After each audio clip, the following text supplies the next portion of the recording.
Hi, welcome to Wonderfully Whole Conversations. This is a platform committed to sharing knowledge that will help individuals to become whole in spirit, soul, and body. Also highlighting men and women who are living the lifestyle and are impacting their generation and generations to come. Today, I'm truly excited to have my friend and a beautiful person, Rachel Mazzarelli, to talk about tomography. She's the owner of Whole Health Tomography. I met Rachel about 4 years ago, and I'm so happy I did. I met her through my friend Brenda. Brenda called me up one day and she said, Judy, so she was so excited. And she said, Judy, I found out about tomography. It's a non-invasive procedure to monitor breast health. And that was about in 2016. We both went, and what a beautiful relationship we built with Rachel. Now, I was doing mammograms and ultrasounds for years, but I never heard about tomography. It seems like it was the best kept secret until I met you, Rachel. Rachel, welcome to Wonderfully Whole Conversation. Thank you, Judy. It's great to be here. Yeah, you're welcome. Before we dive in to the topic, I want to read your bio. It's quite an interesting bio. Rachel is the owner of Whole Health Tomography.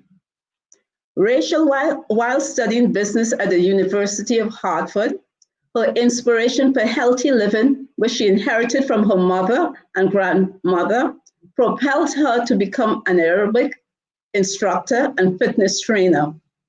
After graduation, she combined the two, the business and fitness, and opened her own fitness business specializing in corporate wellness.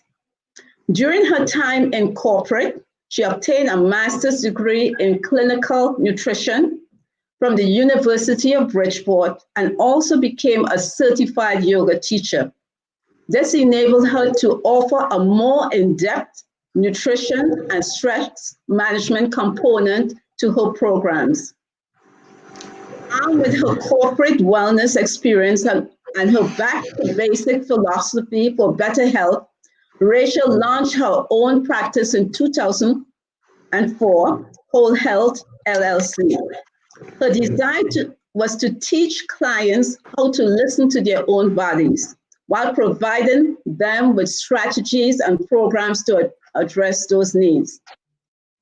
Getting tomograms for almost a decade, Rachel knew firsthand its benefits for monitoring breast health. Wanting to offer this preventative tool to clients, Rachel became a certified clinical tomographer.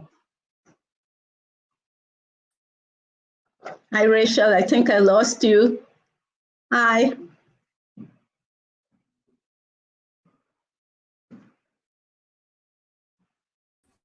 Hi, Rachel.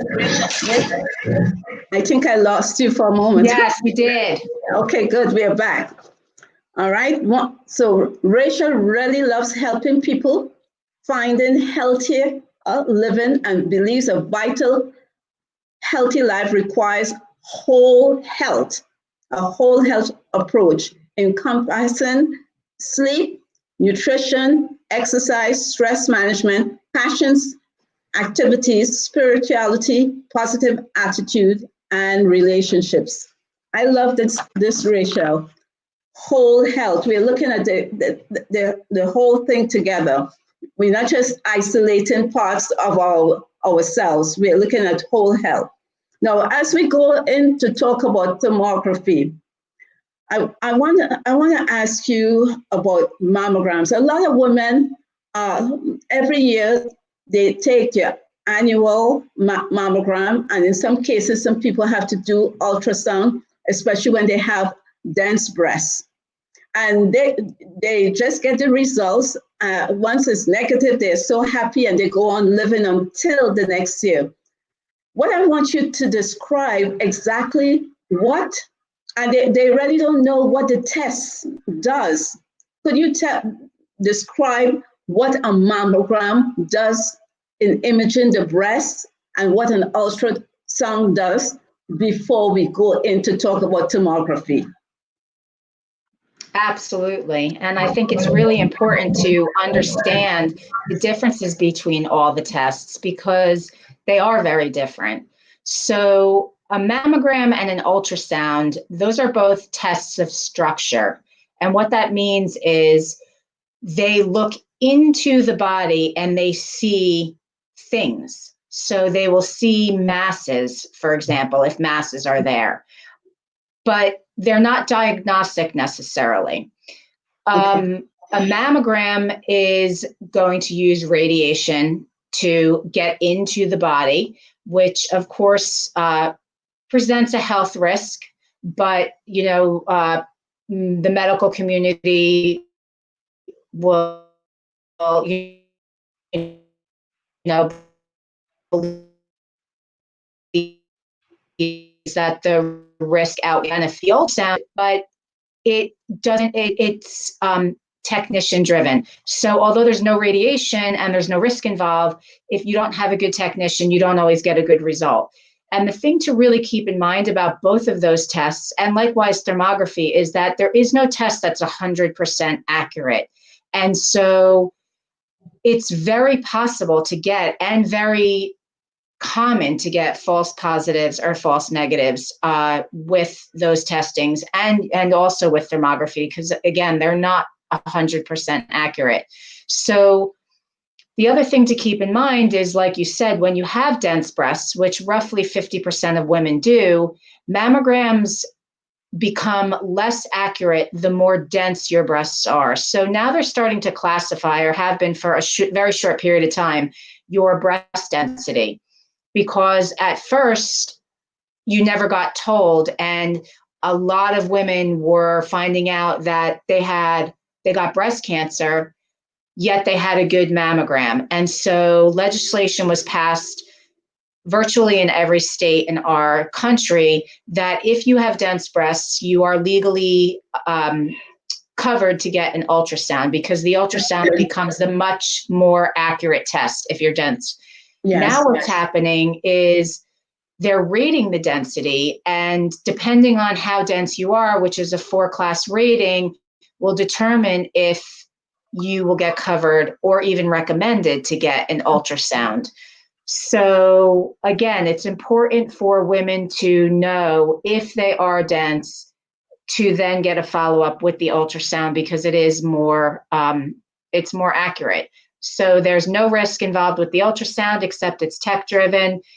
And with the mammogram, of course, there's radiation factor, but mammograms are definitely the gold standard in the medical community for monitoring breast health.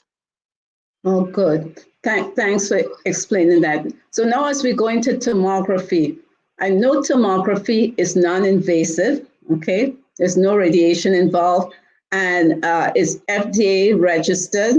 It also offers early detection. Now, please describe what is a tomogram for people who don't know what is a tomogram. Yes, so a thermogram is a test of physiology, which is apples to oranges in comparison to mammograms and ultrasounds.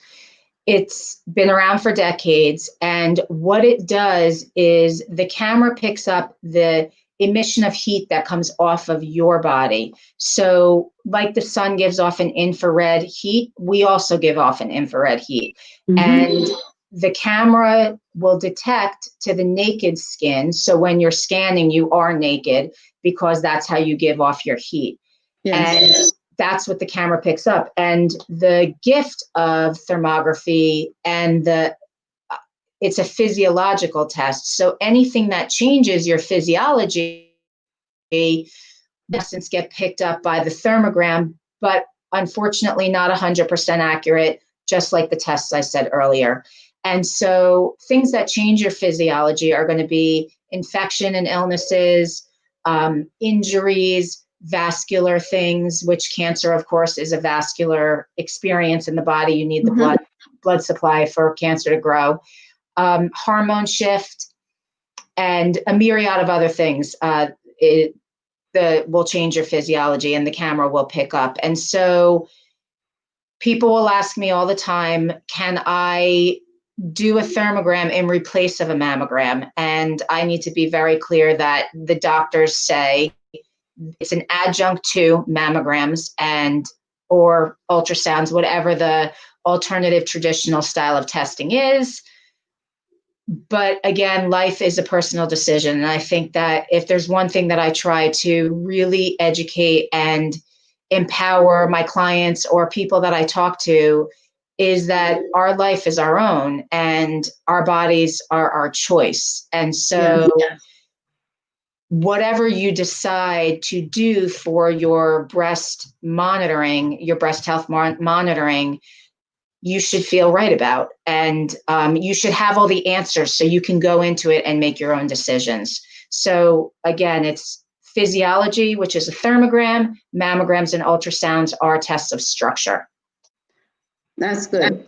What I like about tomography is that when you explain this to me, it just does not only detect cancer, but what it does, it would show ahead of time some type of change that is going on in your breast because of a number of things like hormonal imbalance. Could you talk a little bit about that?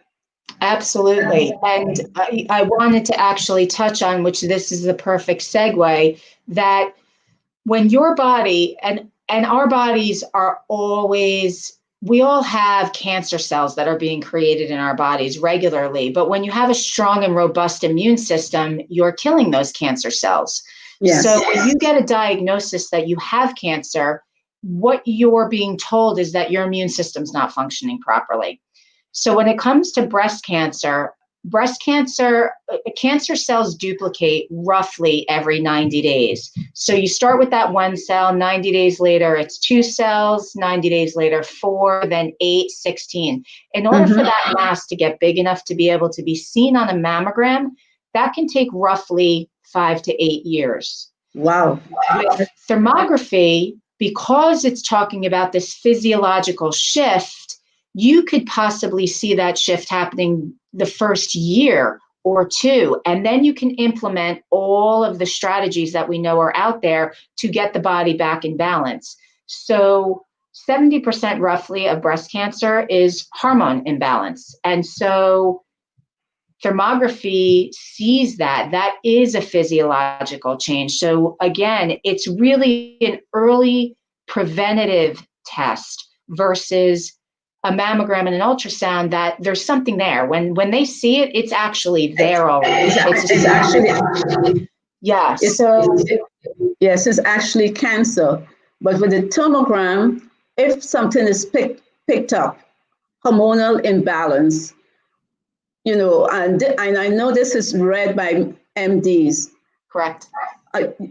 You could go to your, I would say go to your functional MD, because they would tell you about a protocol to change your diet, for instance, okay, to help build your immune system. And this is what I love about tomography, because some women are estrogen dominance because of the hormone imbalance.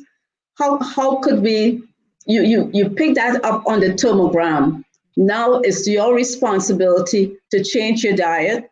It's your responsibility to maybe, if there's a chronic stress in your life that is causing all these changes in your body, you have the responsibility to make changes before that turns into cancer.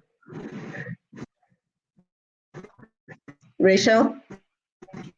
Yes, and can you hear me? Yeah. Yes, I could hear you. You was going out a little. We're in and out. I know. I didn't fully hear what you said, but I think you were talking about lifestyle, and it's really important. Yes. One thing people don't recognize is that everybody gets, well, not everybody, a lot of. Oops, I think I lost her. We're going to wait a little while. I think I lost her. Hopefully she'll get back in.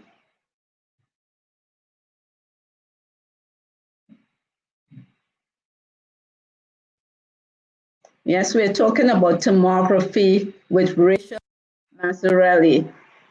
Okay. I'm back. You're back, Rachel. I lost you for 2 minutes. Welcome to technology.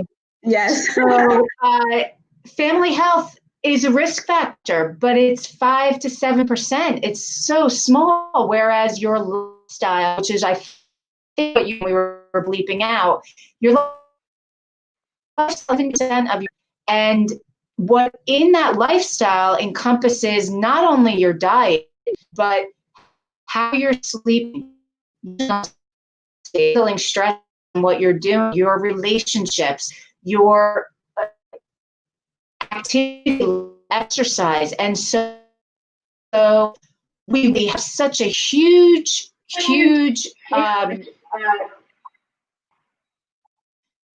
amount of control over what may or may not happen to us, and not full control, but 70% is a really big number.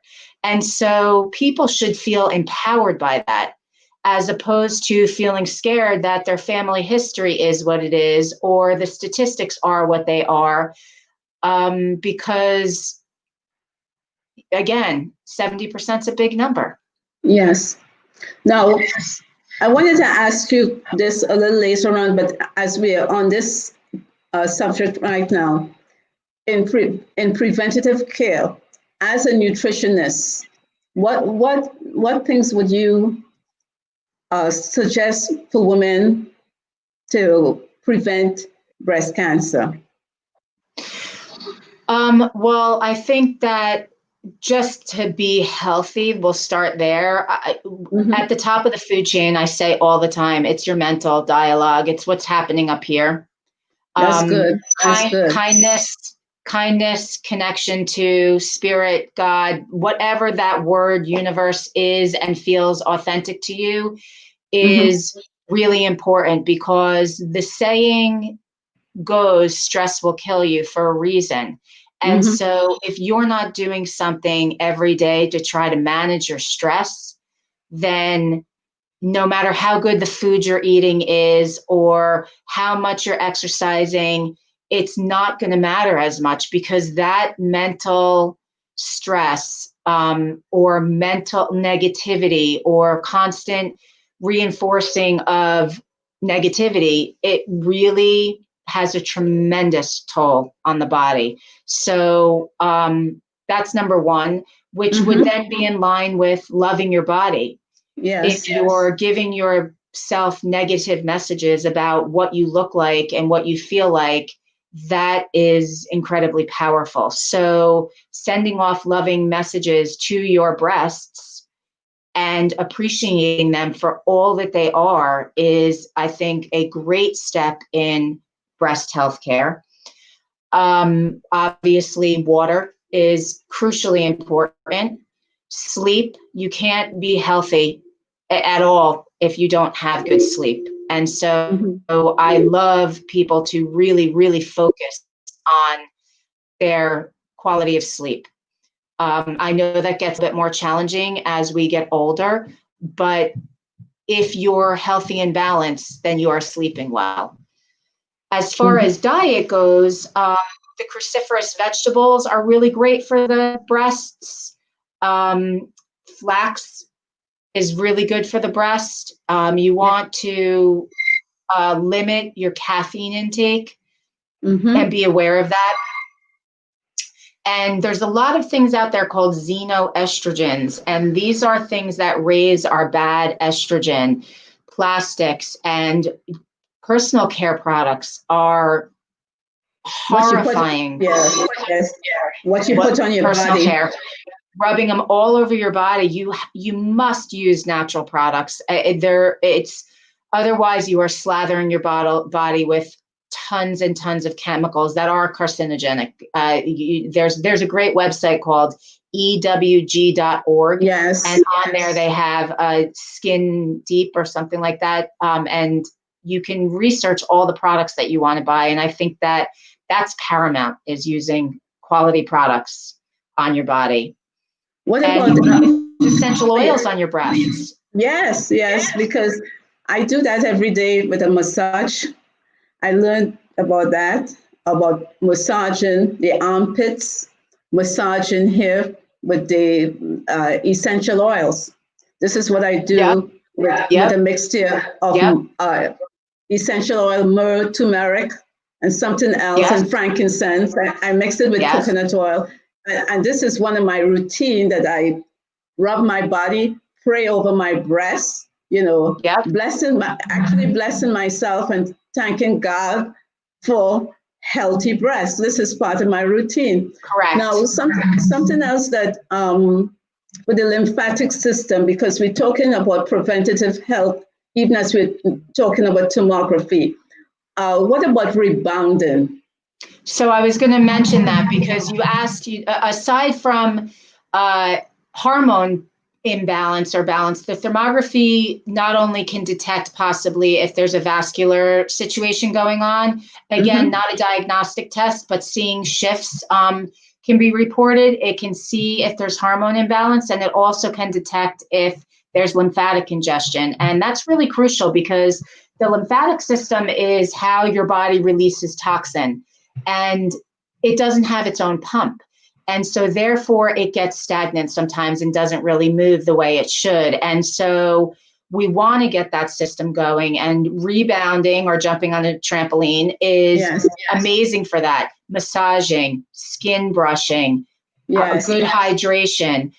These are all things, a healthy diet, the vegetables. These are all things that are really important to keep the lymphatic system going. And that's one thing I see in a lot of people's reports are lymphatic congestion. Wow. Because again, the world is toxic. And even when you do a really good job at trying to be healthy, the world's still toxic. And most people aren't perfect, and we shouldn't be perfect, because that's a whole nother neuroses. We have to live. And so yes, the lymphatic system is super, super important. And, even holding your breasts and jostling them up and down a lot is a great tool for them. And the self-massage, like you said, I forgot. Bras. That was what I was going to say. So with the lymphatic conversation talk, underwire bras you can find information going both directions on the internet if you look. But if you just use logic of how the body works, when you wear something super tight, it restricts and it stops flow. And you have all this lymphatic stuff going down the underarms, under the breast. And so when you wear underwire, it's pushing intently underneath the breast for hours, day after day, it's going to present a problem. There's also the theory where people think that the metal is an antenna for the Wi-Fi and all that. So that there's that theory also. But go without a bra as much as you can. Try to start wearing no wires in your bra. I have large breasts, and I don't wear underwire. I love Lively. They are great. There's some really good companies making some non-underwire bras. A lot of good non-underwire bras. Correct. I have been using that for years too. Yeah, now, and no sleeping in your bras. Yeah, no why would people sleep with their bras? I don't do that. That's what I'm saying. Just don't do it. And even if you're large, go braless once in a while. It's okay. We're allowed to live free. So, Rachel, how do we prepare for a tomogram? So for a thermogram, you'll come, if you're meeting with me, you'll come with your health history filled out already, hopefully. And when you come into a room, you are going to immediately put on a hospital gown, because you're going to want to cool off to the temperature in the room, which it's a little cool without it being uncomfortable. We will go through your health history, which will take as long as it needs to take, probably anywhere from 10 to 20 minutes. And then you will take your gown off. You're sitting on a stool.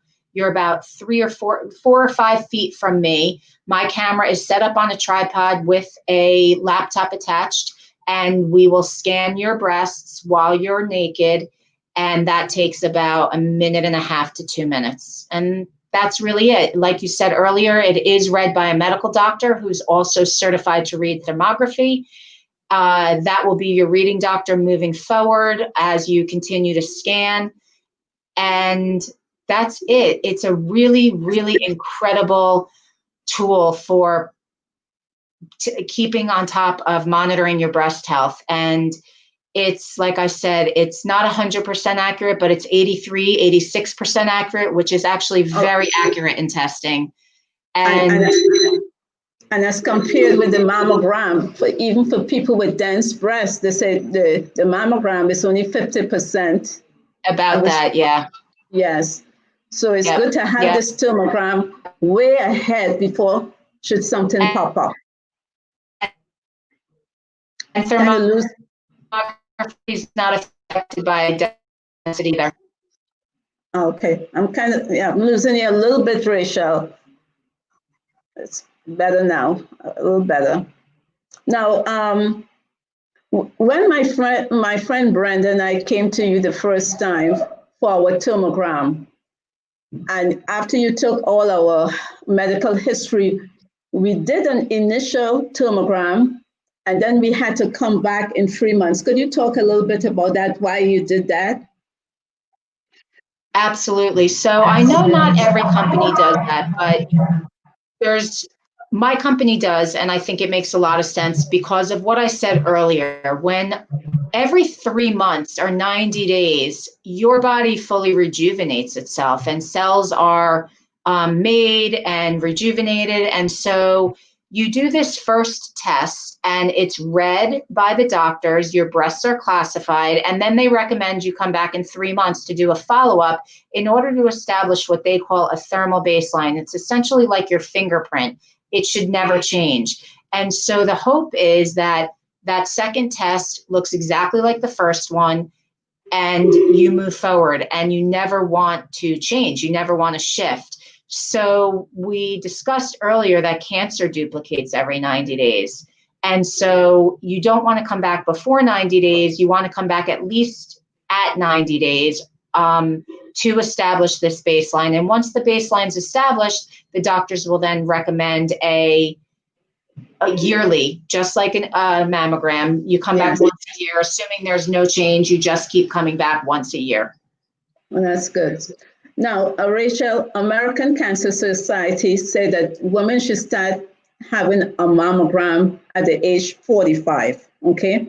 Now, some researchers said that they should start doing it at 30 years old. And what age should a woman start taking or having a mammogram? A mammogram or a thermogram? Thermogram, sorry. Thermogram, yeah. You know what? Every woman is different, but roughly I say around late 20s to early 30s, when you feel like you have hormonally settled down and you're in your flow, that's really, I think, the ideal time to start, because you have to imagine, Judy, and I think about this all the time, which is part of my frustration with the medical community when it comes to thermography, is that if you're not recommending a woman to get a mammogram until 40, let's say, some 45, but a lot of people, doctors say 40, you have all of these years where these women are not having any testing done on their breast. And although breast cancer is not as common in younger women, it happens. And so I wish the medical community would say, you know what, we don't recommend mammograms until 40, but there's this other testing out there and you should start doing it, in your late 20s, early 30s. So that way there's some testing happening.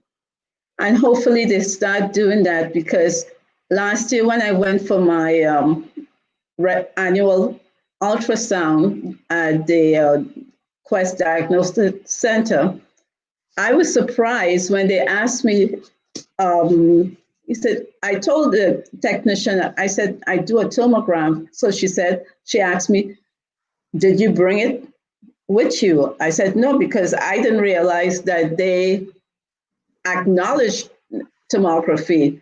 But it seems like lately the word is getting around about That's fantastic.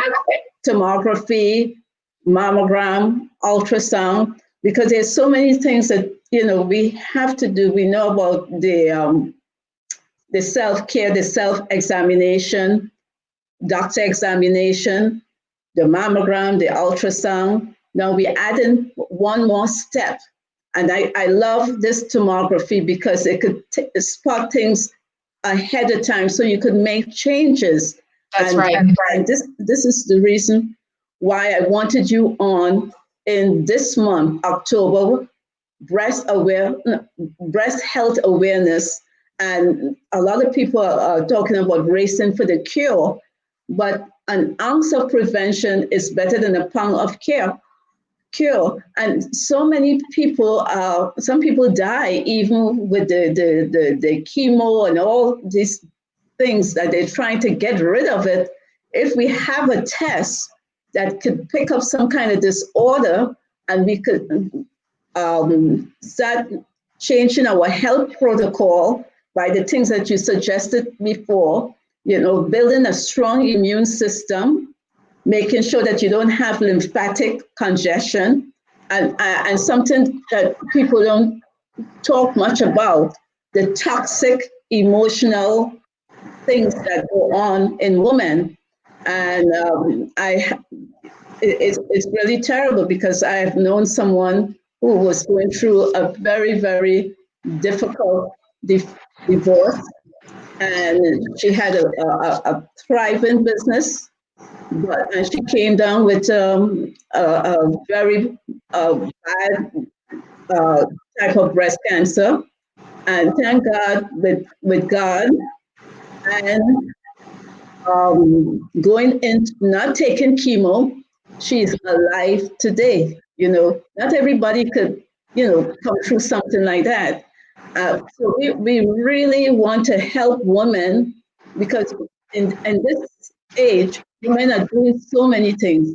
We are businesswomen, we are career women, we're taking care of parents, we're taking care of children. There's so much emotional stress that we have to find a way to calm ourselves. Yes.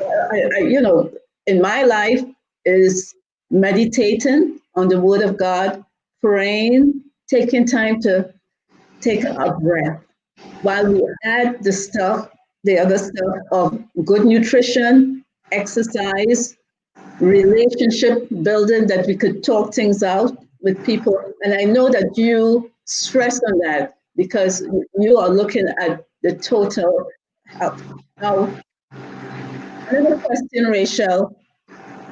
This when we have a tomogram, does the insurance pay for that? No, unfortunately, it doesn't.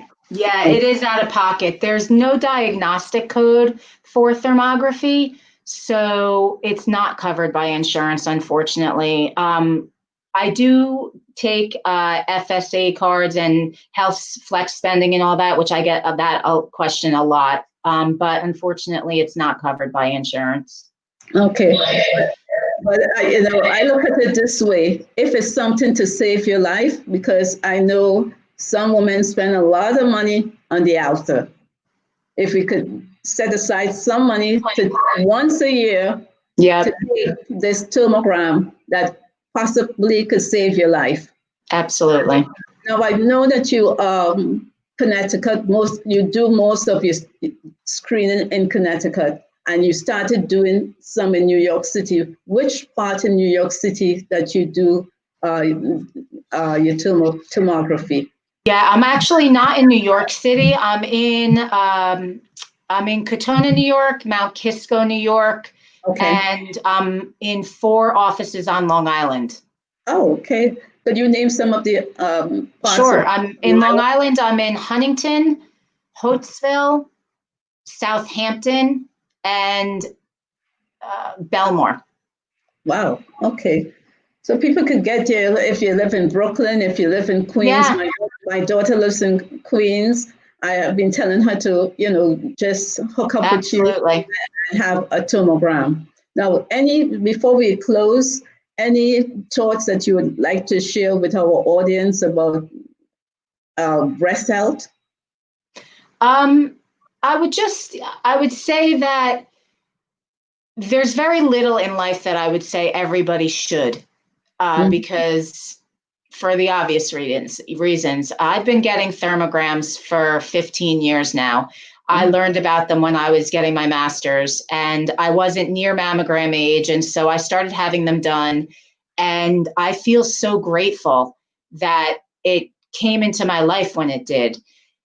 And I truly believe that it's a test every woman should. And I'm so saddened by the fact that probably 9 out of 10 women have no idea it even exists.